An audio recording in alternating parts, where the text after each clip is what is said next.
Hi there. Welcome back to the Real Film Chronicles podcast. As always, I'm Nathan. And I'm Brian. And in this week's very exciting episode, we're going to be taking a look at a little film called The Killer. Very, very excited to check this movie out. It's a new David Fincher movie, and I think we previously established all the way back in episode whatever, when we talked about Mank, we did a whole David Fincher run through, and it was the most grueling, awful experience ever because you had to rank all of his movies, and something had to be at the bottom, something had to be in the middle, and all of them should have just been sitting at the very, very top, basically. For clarification, the reason it was so grueling is because we love David Fincher's work so much. That's right. It's hard to choose your favorites out of your favorites, right? Most favorite of your favorite movies. Yeah. So not because we hate David Fincher. I think my We're lowest fanboys. Yeah. So that to put in context, we're probably predisposed to like any of his new stuff coming out. Yeah. But I think what was our lowest ranked movie? I think my lowest ranked movie for David Fincher is like maybe a 3.5 or maybe a 4. I think is like my lowest ranked Fincher. Yeah. So it's like Yeah, they're all like really good movies, basically. Like, 4s and 5s. Yeah. do you still have your list of all of his movies ranked? Did you put that in a letterbox or anything? I haven't. I wrote it down on a piece of paper, so I don't think I actually have it. It's not digital, which is a weird thing to say in this day and age. I know. Old school. Yeah. So yeah, The Killer, I think, is his 12th film, if I'm looking at this correctly. It's his second collaboration with Netflix, and I believe there was a 4-movie deal between Fincher and Netflix, so we're probably going to get a couple more of them Injected into my veins. right? And I mean, it was kind of nice. This one, The Killer, had a very short theatrical run in some markets. Mm-hmm. My little indie theater in town here managed to get it for a week, so I did go check it out on the quote-unquote big screen. It's a lot bigger than my home screen, but a fraction of the size of like the IMAX screen that's also in town. But it was kind of nice to go out and like watch Fincher again in the theater, and then 2 weeks later, it's on Netflix. It's there for everybody to stream. I totally forgot this movie was even coming out, to be honest, because I don't think Netflix really advertises their movies. Yeah, this is what gets me. It's like especially with Netflix, and they've been struggling in terms of like raising revenue. Like recently there was like pricing adjustments, there were price hikes. They had a couple quarters where they didn't hit their targets or whatever. It's been publicized. And you got like big name directors like David Fincher, with who is a household name for a lot of cinema goers, and that's the one you don't hype up. It's like, that's where you spend your advertising money, on these big ones from like, Martin Scorsese a couple of years ago with The Irishman, or, like David Fincher, even Mank. I felt like I was anticipating Mank a lot more. There was like more buzz around Mank. There was for sure. Yeah.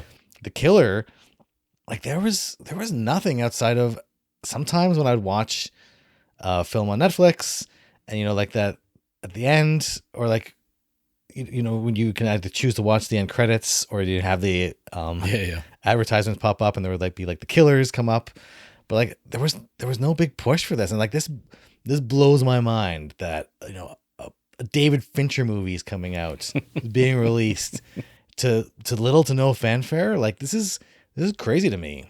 It's a state of cinema that we're in right now, and previously it was kind of, because we don't talk about physical movies enough on the podcast, but like Mank has it come out on Blu-ray?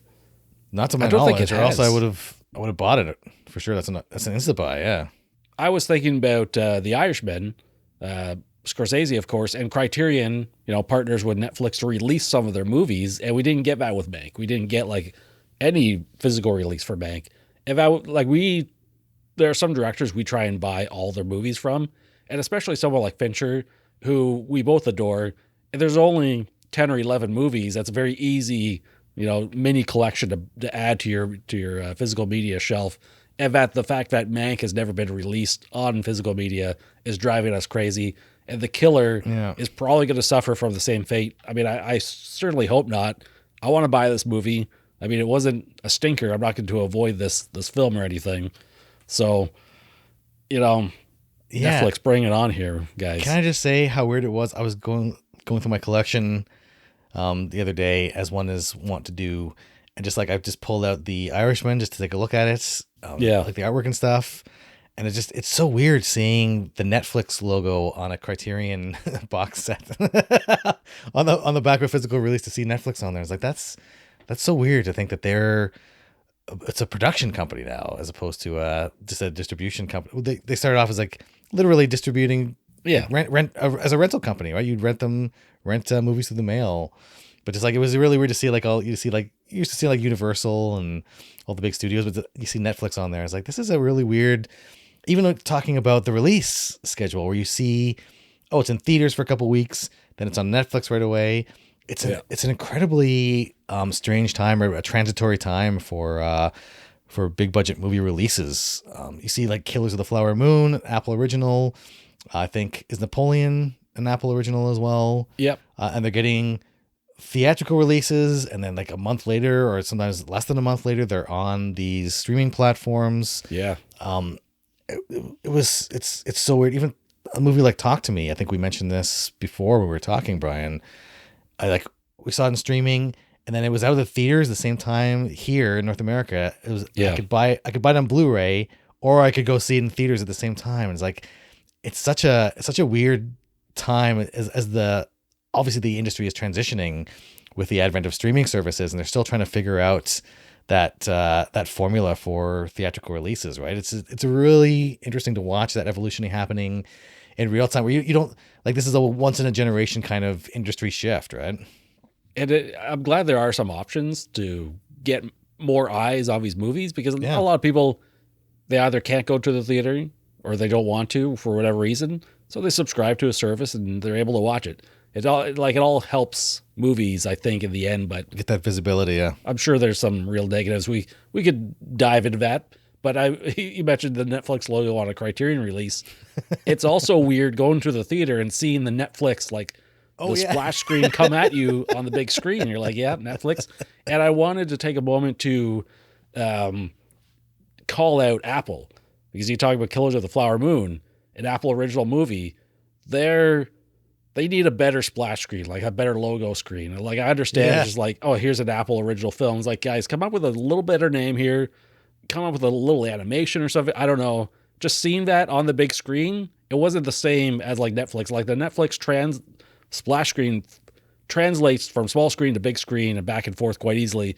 The Apple one, it needs more oomph, because Apple is putting out some big movies here. Obviously, like within a couple months, a Scorsese and a Ridley Scott film in theaters, and they're both like multi-hour epics. Yeah. Like let's throw that out there, Apple. Apple's got to hire whoever did that splash screen opening screen for Marvel. Hire those guys to do your Apple TV credits, or whatever, your Apple streaming service credits, like that. Those are the guys you want to beef that up, right? You know what? I want to see the Apple logo transition in like that flurry. You remember the old Marvel one where like it shoots through all like the comic pages and like zooms out to show like the Marvel logo? It's like, I need the same thing with the Apple logo, where it's just like quickly going through almost like all the different iterations of the companies. Like, or do like the kind of the Spider-Verse, Into the Spider-Verse, or Across the Spider-Verse, where it goes to the alternate versions of the logo. It's like, that's exactly. Hire those guys to do your credit. Come on, Apple. Shell out a couple extra bucks.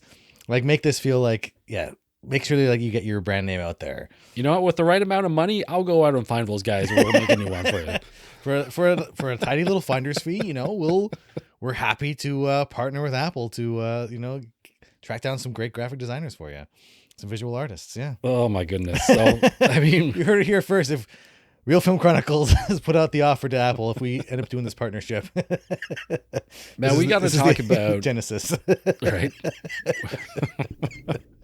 We do have to talk about The Killer, and just a spoiler warning, standard fare. We don't hold back on spoilers halfway through the podcast. So if you haven't seen The Killer yet, boot up Netflix, and check the movie out. Come back and listen to us talk about David Fincher's newest film. This was something else. I mean, right off the bat, I'll say it's not, for me, top tier Fincher, but it's not bottom tier either, but as you said before, like bottom tier Fincher is still 3.5 stars, like on his lowest rated movie. And we'll find out where our ratings are near the end of the episode. But what was your first takeaway when the credits rolled on this film? Yeah, I really liked it, but it felt definitely like a lesser Fincher, which is to say a lesser Fincher is still, most people would strive their entire careers to direct quote at the same level as like even a lesser Fincher film. Yeah. But yeah, there was just a certain je ne sais quoi that was lacking from the movie that I don't know what it was, but that magic ingredient that really propels David Fincher's like really top tier movies. I think this one was a little bit different too. I think it was based on a graphic novel or series of graphic novels, right? That's right. Yeah. So maybe it was just that graphic novel sensibility and that translation to the big screen.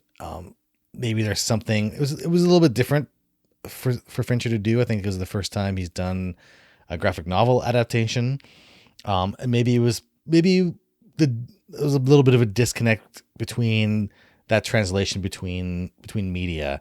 Maybe that's where that it lost it for me a little bit. I haven't read the originals at all, so maybe it's a matter of like if I went and read the original graphic novels to be able to compare and contrast. It was a really, really good film. I really enjoyed it. We'll get into it later, but I love the way it subverted a lot of the tropes in the assassin, kind of the assassin movie or the action movie tropes. And it's interesting to see characters behaving intelligently in situations. Yeah. But yeah, it was, I had a lot of fun with it. Actually, it was for the dark subject matter. It was a lot of fun. It was very kinetic and it kept moving. And yeah, it was a great ride overall. Without a doubt, that like missing element. I don't know what it is. I can't articulate it either. It's just, sometimes things just happen in movies where it's like the right time at the right place, the right people. And this one seemed like it was lined up for it all. Like it's written by Andrew Kevin Walker, who Fincher worked with previously in Seven. This guy has also written Sleepy Hollow, which I adore that movie. It's probably a bit more mixed. Oh, really? This is news to me. Right? You never mentioned that before. Can you hear my eye roll? I don't know. He wrote 8mm with Nick Cage back in the day, right? And more recently, a movie called Windfall, which I think is worth checking out if you haven't. Fincher's working with editor Kirk Baxter here, which he has a long-standing relationship with. Gone Girl, Social Network, Benjamin Button, Mank, Dragon Tattoo. Like, this guy knows how to edit Fincher movies, and I think it shows even here. Can I say there's an entire genre of credits? It's like David Fincher opening credits is like an entire genre of film unto itself. Like the opening credits to this is like, without knowing, is like, this is a David Fincher film. Like, yeah, of course it is. It's literally your first impression because the credits come on and they're like, there's a lot of momentum to them and there's a lot of imagery going on. They're very quick. Yeah. And you're like, oh yeah, this guy is holding on to movie credits, like the opening credits. And I love it because a lot of like Marvel movies have destroyed opening credits. They move them to the end of the movie and turn them into like a mid-credit scene. I hate it. Yeah. I love the opening credit. And I remember thinking back in the theater to the late 90s with the movie Spawn, and it had some completely off the rails opening credits. And for a brief period of time, I'm always, for the past 30 years, I've always thought about different websites. And there was a brief period of time where I thought a website that just focuses on opening credits, like even just like a little YouTube repository of them and having some of the best ones, because there's some really neat ones. And There's Fincher an movies, art form. Yeah. Yeah, it's an art form upon itself. And Fincher movies have some of the best opening credits. I mean, Fight Club and Seven immediately come to mind. And then here, I was almost a little disappointed because the opening credits they were almost like too fast. They felt really short. It felt almost, somebody online said it and it clicked right away. It felt like the credits to a series rather than a movie, right?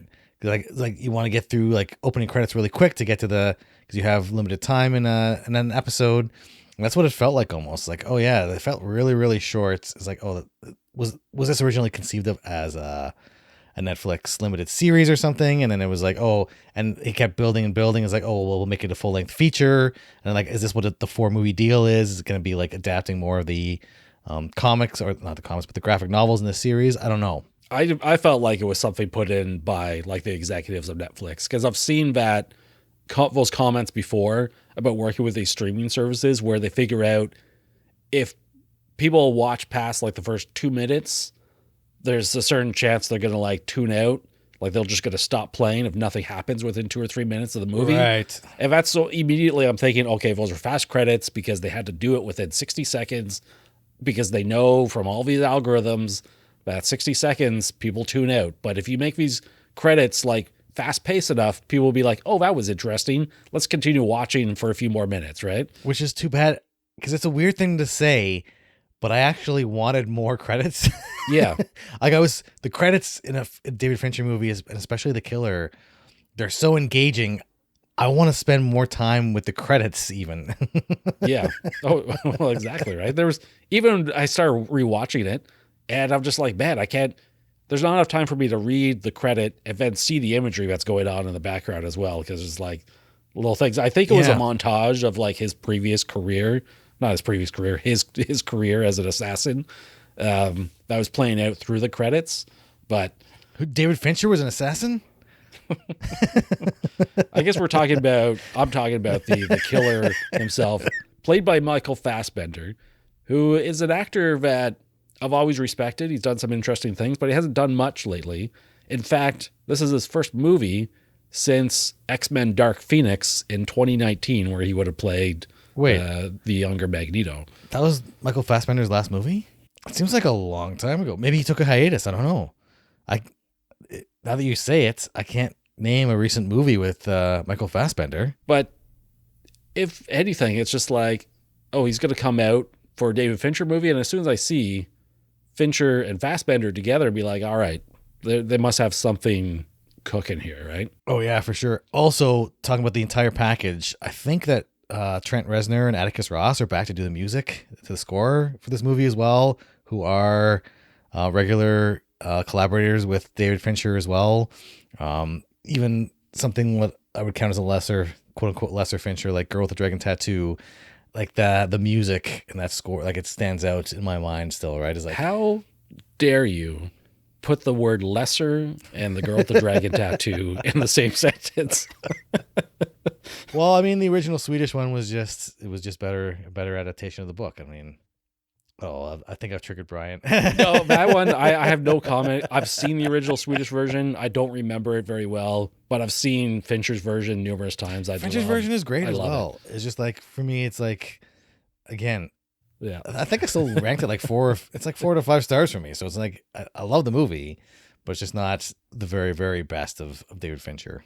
So talking about the Killer, the movie in general, I've seen some comments online, basically saying like this is Fincher's real first comedy film. A lot of people are taking it for comedy. If anything, it's probably more along the lines of satire. But I think there has been a lot of humor and like dark humor throughout Fincher's filmography. It's not like he's just like this cold, like, you know, there's humor in every, like I'm thinking of scenes from Seven. There's lots of funny moments in that. It's all dark, right? Because the subject matter usually is pretty dark. Gone Girl, there's a lot of funny moments in that movie. And this is no different for me, really. It's just, there's probably more of that going on here, maybe even some of the other ones. So people are sort of latching on to that comedy feel. But essentially what I've seen online is people disappointed that there wasn't like enough assassination, there wasn't enough action in this movie, that it wasn't what they were expecting. Did you get what you were sort of expecting out of this movie? Or I guess maybe better question is, what were you expecting? With David Fincher, I've learned, it's better not to try to guess what he's going to do. Yeah. Because every time I try to guess, I think he's going to go left and he goes right, or he goes in a completely different direction I didn't even know existed yet. So like I went in with like pretty like zero expectations in terms of like plot and character and everything. So I thought people were looking for like just like a drag him out, like a John Wick style movie, which is like action beats, stuntman showcase, action beat. It's like, no, this is not that kind of movie. But there was definitely, I don't know, like how many murders does it take to make people happy? It's like, this is a weird thing to think about. It's like there were, Like that's something I would think about more in a horror movie where they would Right. literally have like a murder per minute like average or something out of a horror film, right? But this is not a Yeah. horror movie. This is something else. and that's the thing. It was all contextual. Like all the deaths had very specific meaning, which they usually do in a David Fincher film. You look at, whether it's Fight Club or Girl with the Dragon Tattoo or whatever it is, like anytime there's a death, it's meaningful to the plot. It's meaningful to character development. You look at something like Panic Room, right? There's a character death and it's like, okay, it's not just, it's violence, but it's not violence for the sake of violence, right? There's a deeper meaning behind it. And you look at the context of the film where this is essentially a revenge flick, right? Yeah. Kind of standard story, assassination gone wrong. And then the assassin, goes into hiding, but then he's targeted by the secret organization he works with. So I guess there is a touch of John Wick in there as well. But then the killer becomes the target, and then his loved one gets hurt in the crossfire, and so he goes on a revenge spree. It's a pretty standard kind of story trope. But it's what you do to play around with that. So like all the kills have very specific meaning to the main character, the killer, who I don't think is ever actually named. No. Which I didn't realize again until going to the credits. He pulled a Fight Club on me again, even though I knew. This is the thing. He pulled a Fight Club on me. Like the main character, the narrator, had no name the whole movie. Yeah. And I know he does this, and I still didn't realize until the credits pulled up. It's like they didn't mention his name one time. A bunch of characters, I don't think they mentioned their name.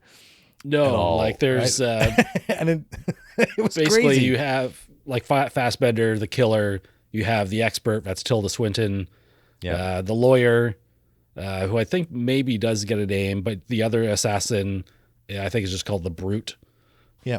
I think if there was one thing, maybe this wasn't as twisty as some of David Fincher's other work in terms of like subversion, like plot subversions, character subversions. Like I kind of knew as soon as like it was tense, right? There was suspense to the whole thing.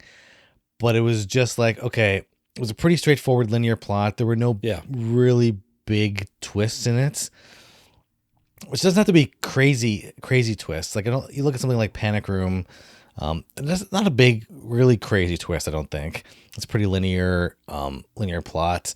But there was something.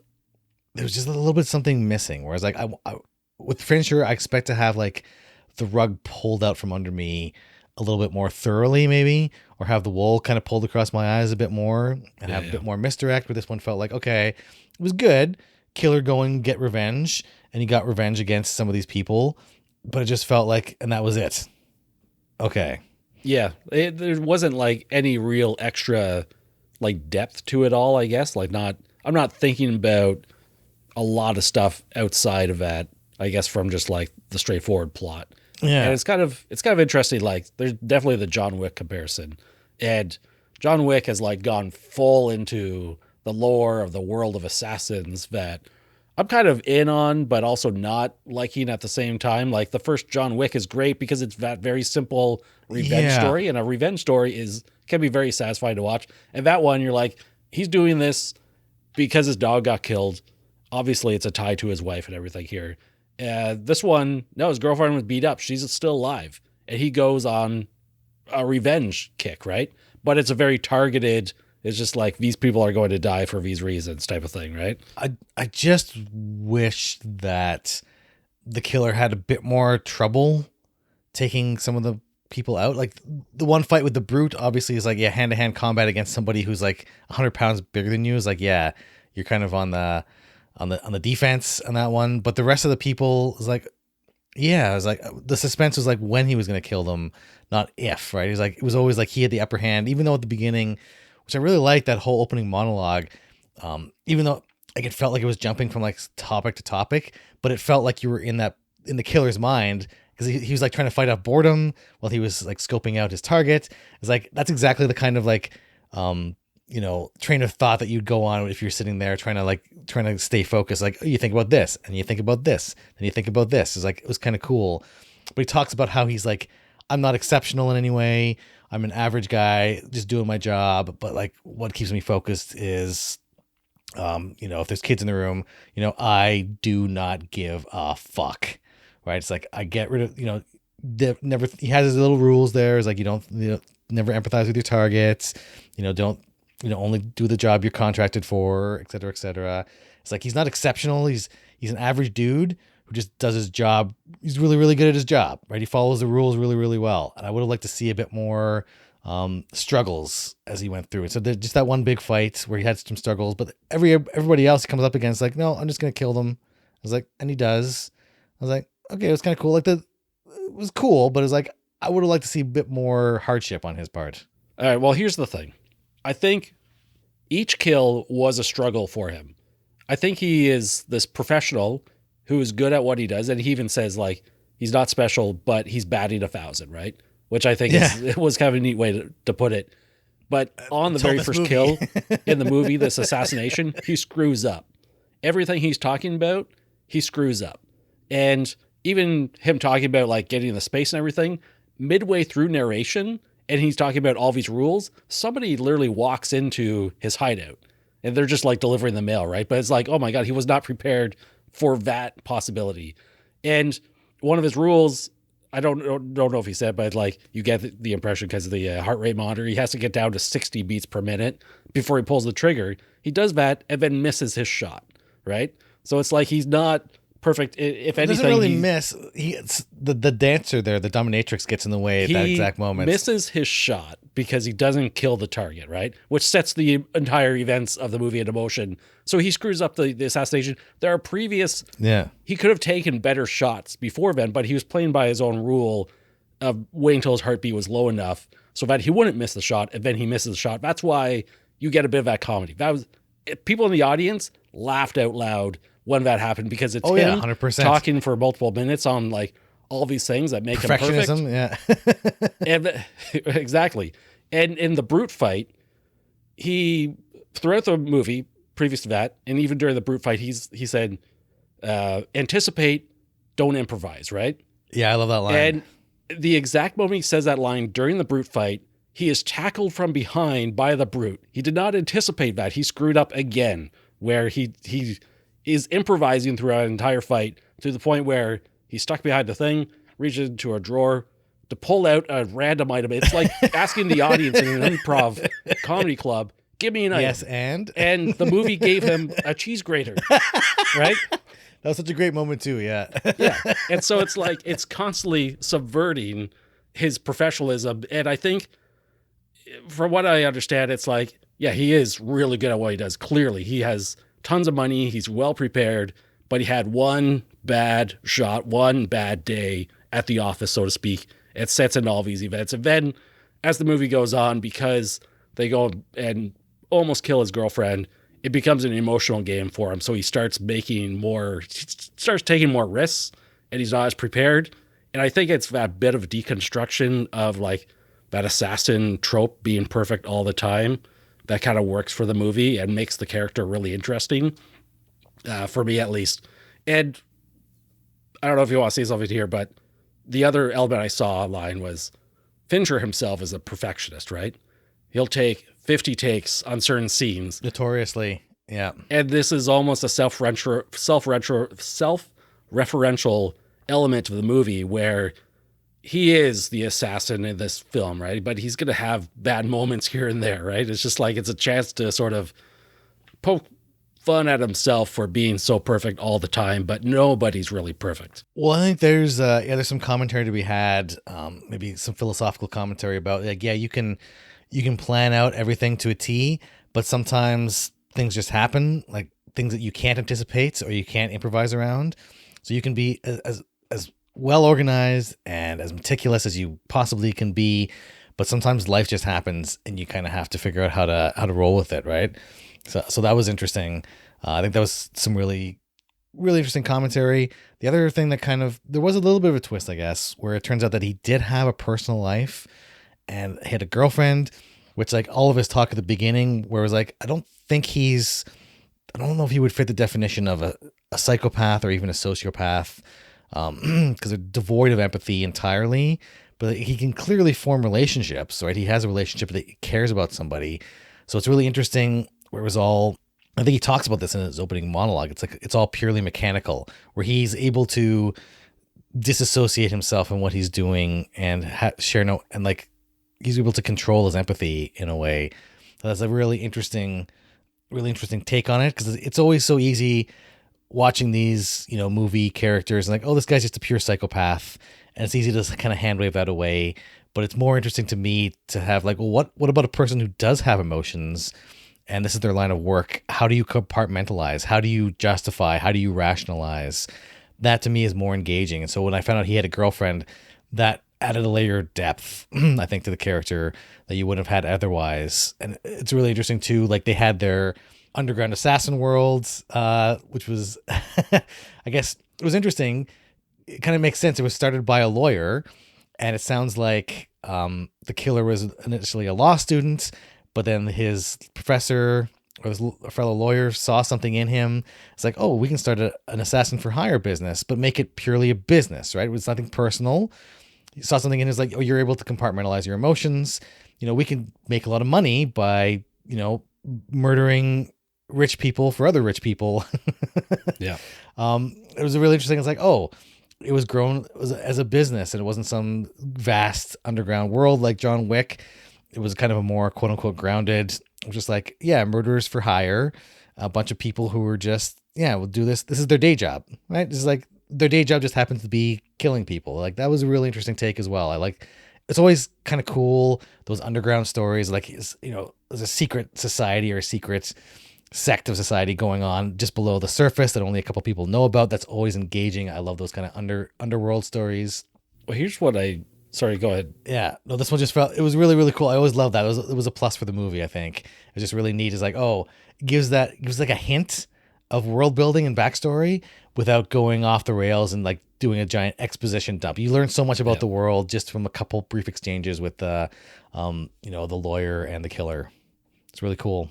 Yeah. And what I really like about that world building and the lore here, and especially, you can't stop thinking about John Wick, where it was really losing me in that series is that every single person on the street is a hardcore assassin. Like, when they put out the call on John Wick's head, and everyone on the street is just like, they all get the same text at the same time. Be like, literally 40% of the world here, of the population, are assassins.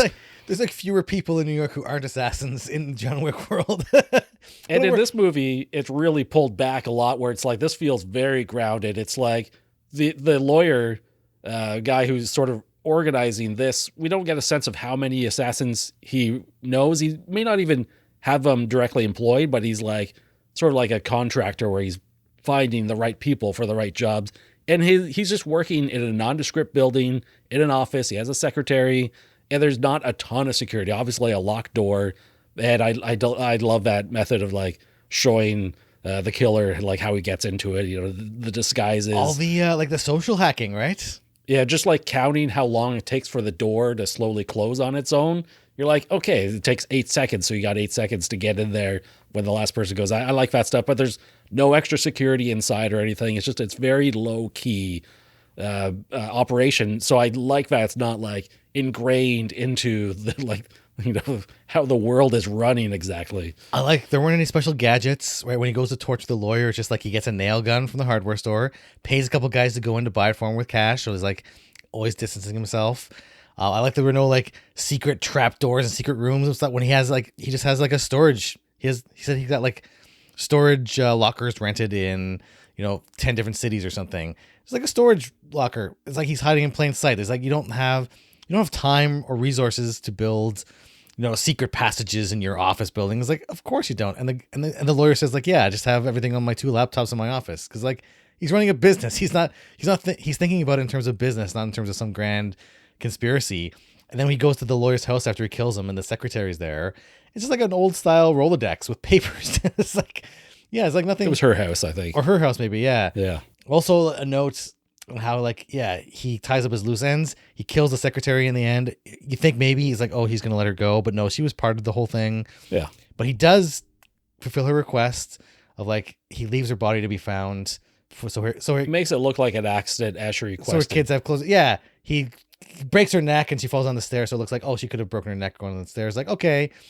He's like, yeah, he at least honored her request, right? That's where you understand, like, he's on an emotional revenge quest here, where if this was a contract, like, he would be much colder and just like, that's where he can separate himself, but he can't separate himself entirely from this little quest. It's interesting where he draws the line, right? He kills the cab driver who drove the two assassins, but he doesn't kill the owner of the cab company, right? Just like at the end, spoiler alert, he kills all the assassins and the lawyer, but he doesn't kill the billionaire who put the contract out in the first place, because the billionaire was just, he didn't realize when he paid for the extra cleanup service, right, when things went south, that cleanup meant killing the killer. Yeah. So like he looked at his eyes, is like, okay, this guy's just, he's ignorant. He's just like a spoiled rich guy throwing money around and not really knowing what he's doing. So he lets him live, but probably with like the worst punishment of all, because he's like, look how easy I got into your apartment with all your, you're a billionaire with all these complex security systems. I got in super easily. And it's like, I can do this again. If I see somebody else on my trail, I'm going to assume it's you and I'm going to come back and kill you. Yeah. But he's probably like, that billionaire is probably going to die, go to his grave every single day living with that paranoia. He's probably going to develop an ulcer, like just like terrible torture. Right. But all the hacks he does, it's not some crazy thing. It's like, he's going on Amazon to find these tools. He's watching people and their patterns. He's looking for obvious, holes in the security. It was like, oh yeah, the car comes down and it takes a while for that gate to close. It's all about slow closing doors in this movie. Yeah, but it's like, it's exploiting those known vulnerabilities in the physical security. A lot of this stuff is, honestly, it's like stuff it's probably realistic, pretty realistic in terms of like, like all how he breaks into places and stuff. It's like, yeah, of course, it's simple, straightforward. They don't need like crazy James Bond level, trickery and AI things to hack. Is like, no, you go in, like, you dress as like a garbage worker, and where people are expecting to see garbage workers, and you just walk in through the front door, right? It's like, of course, why do something? Why use many word when few word do? That was when he goes to kill the lawyer, the handler.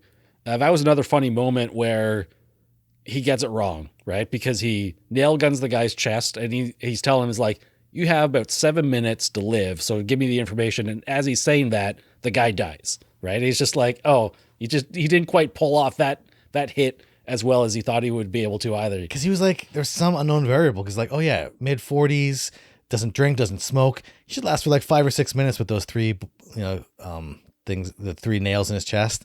But then I think because he falls down, maybe because he was counting on him staying upright. I think when he falls down, I think the blood kind of something happens. It's like, oh, it's like, damn. But he just calmly puts a newspaper under so it doesn't get blood on the rug. Well, this was also the other funny part of that scene is the guy almost like chooses not to have his head immediately hit the ground. He keeps it up, and then the killer puts the newspaper on there. And I got the sense that both of them were like, we do have to protect the carpet in this room, right? It was just like part of it was like, I don't want the evidence. Like, I don't want blood in here because it's going to lead me back. But part of it was like, it's a nice rug. It really ties the room together.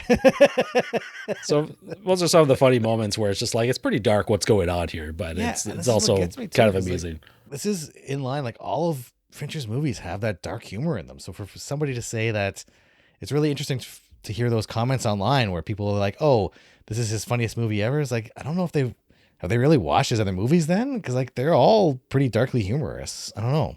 And the final killer, the assassin that he has to kill, Tilda Swinton's character, really raises the stakes, because he's talking about doing everything in private, all this stuff, and he goes into the restaurant, a public place, and sits down with this woman that sort of talk about, like, I'm going to kill you soon. And he does it out in public. It's at nighttime and it's sort of behind the building.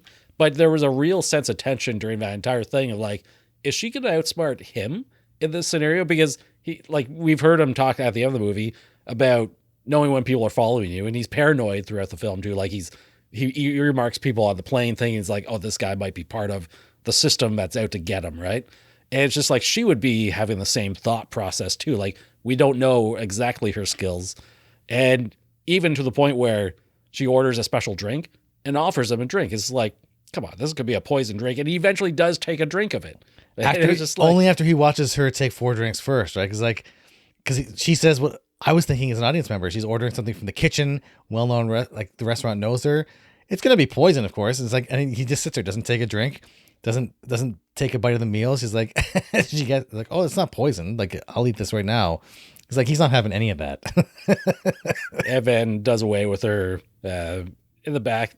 And I love that last moment where she's like, oh my goodness, I've tripped down the stairs. Can you just, last request, just help me up. And it was a trick because she has a knife in her hand. If he leaned in, he was going to get knifed basically. And he actually anticipated that movement and just shoots her dead before she has a chance to act. And that's what I love. What I was mentioning before about characters acting intelligently and making smart decisions, because like, this character, she's been set up as like the brain. She's sneaky and she's a talker, and she's been distracting this whole time by talking to him.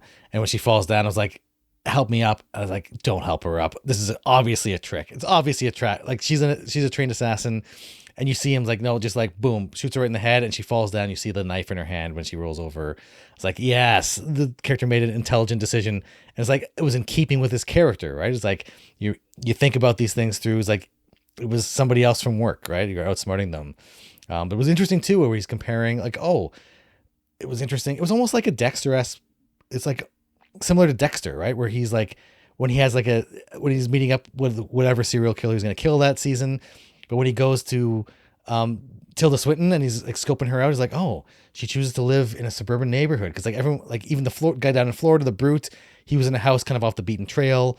The killer's house was way out in the middle of nowhere in the Dominican Republic. It's like, oh, she chooses to live in suburban area, like highly populated suburban area out in the open. It's almost like, it was kind of a cool, like, I thought of Dexter immediately when I saw that scene. It's like, oh, this one serial killer, like looking at another serial killer, is like, oh, how do they have a full life when I'm kind of hiding in the shadows? Like, oh, it's really interesting comparison to how people compartmentalize differently and deal with their job differently.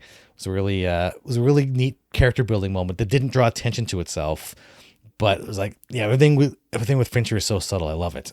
I mean, he really is a master behind the camera. Like his films, everything is intentional on screen. I love every second. I love the overall look of his movies, and I'm sure we talked enough about it in our Mank episode. So go have a listen to that, our ranking of those films. But like, it's all present here.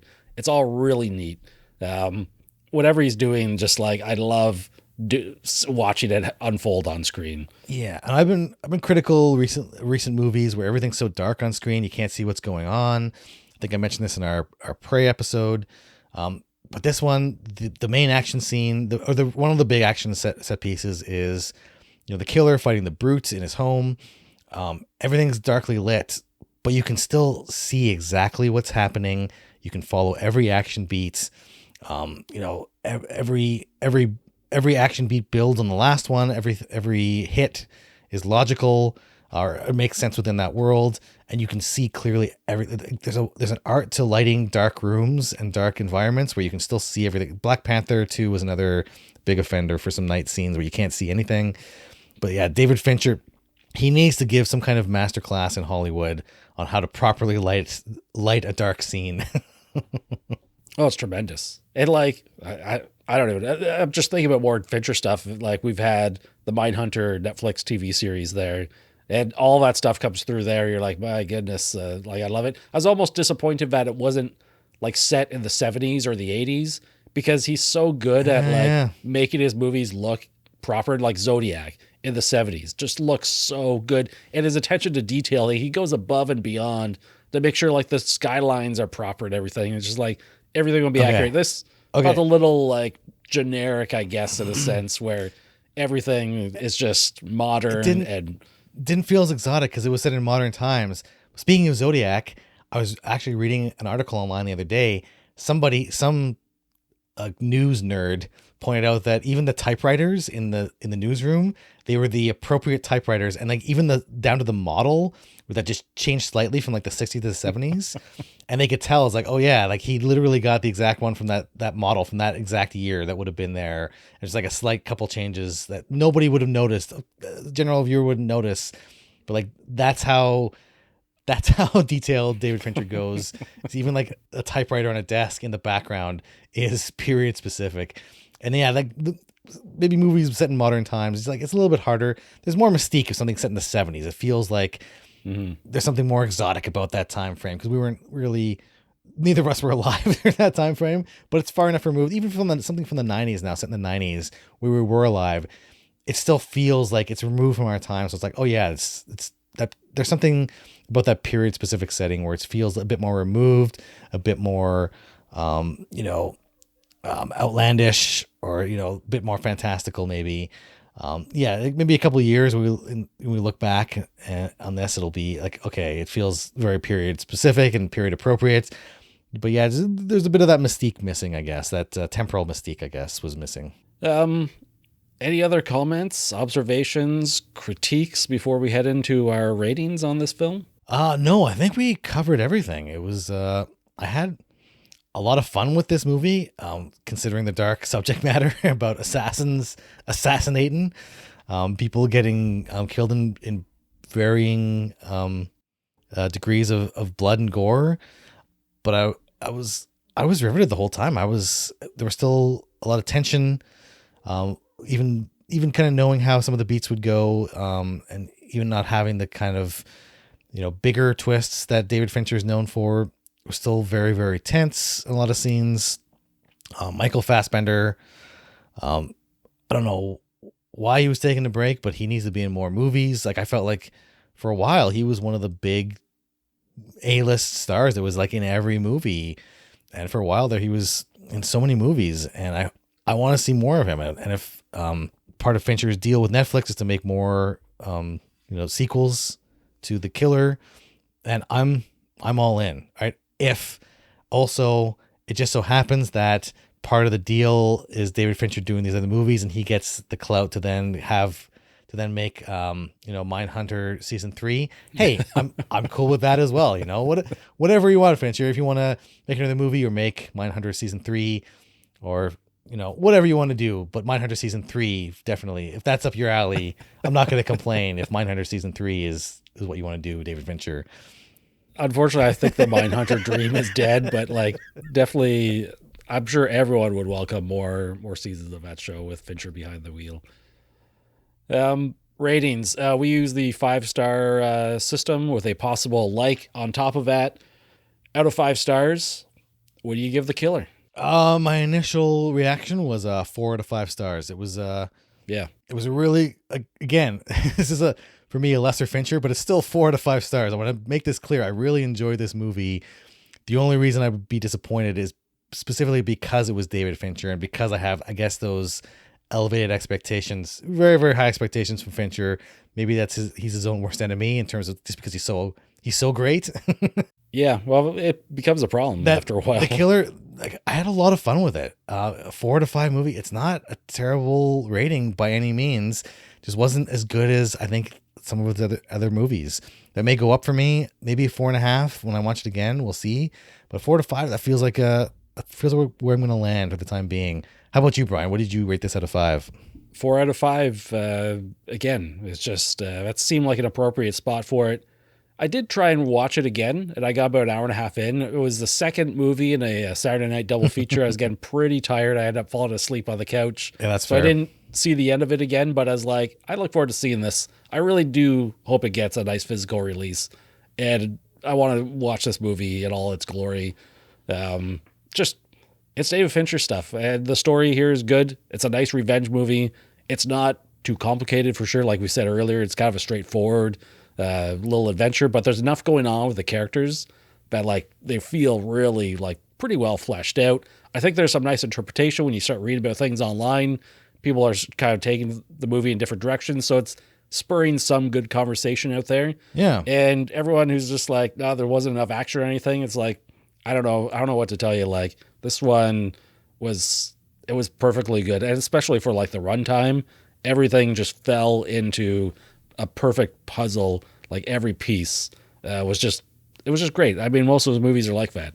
They were just awesome. Yeah, if you're looking for a John Wick movie, my advice to you would be go watch a John Wick movie. The Killer is not a John Wick clone in any way, shape, or form. It's the same. I think it got caught up in that conversation the same way Pig did a couple years back with Nicolas Cage, where maybe the trailers made it look like it was going to be like a John Wick style revenge movie. I definitely fell under that with it. I remember seeing the trailers and be like, oh yeah, Nicolas Cage is going to go on a murderous rampage here. This is great. But what we got was just so much better than that. Yeah, 100%. So like the killer is not John Wick style, action set piece extravaganza, a stunt person showcase. It's like a lot of Fincher stuff. It's slow, methodical, brilliantly paced, excellently directed, beautifully shot. But it's not, if you're looking to get your action, like adrenaline high action movie, The Killer is not that. So around the web, we like to take some guesses on the overall reception on the movie.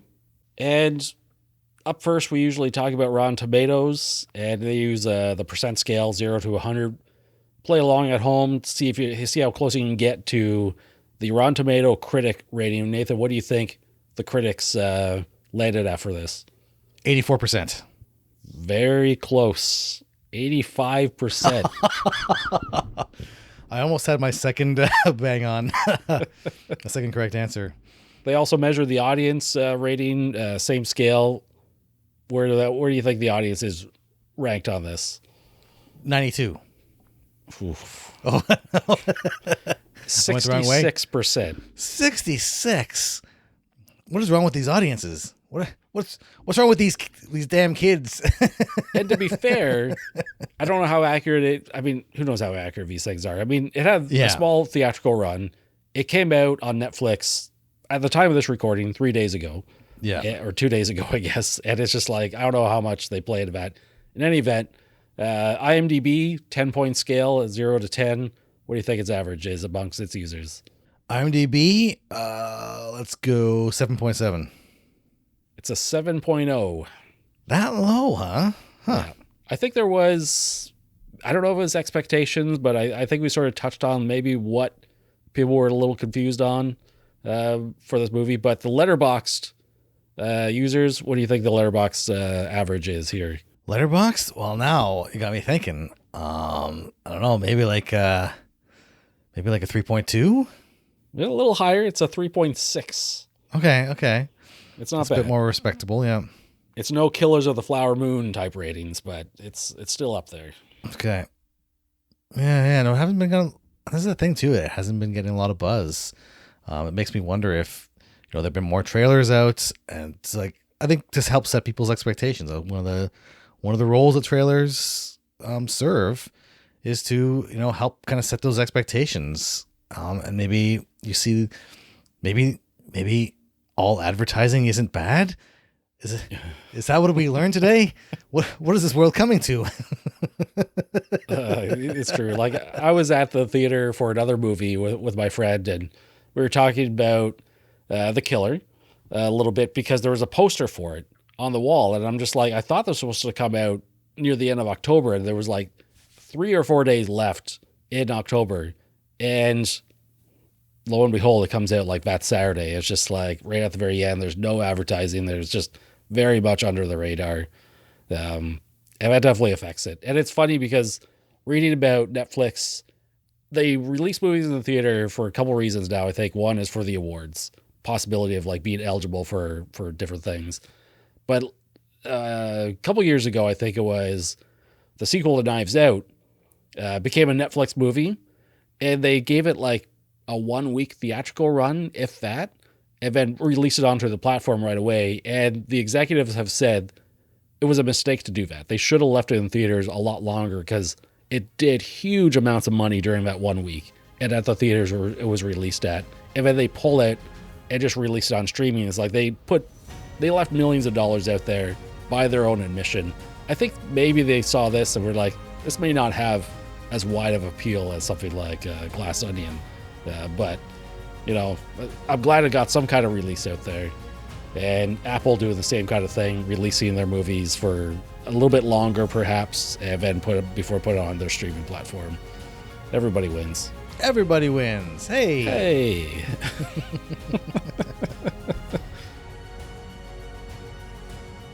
As always, we appreciate you hanging out with us today and taking the time to listen to our podcast. You can find us online over at realfilmchronicles.com, where we have not just a repository of podcast episodes, but many of our written reviews as well. If you're up to it, you can follow us on Twitter, Facebook, or Instagram as well. All the links should be within the show notes here. So until next time, take care of yourself and others, and be sure to enjoy your film journey.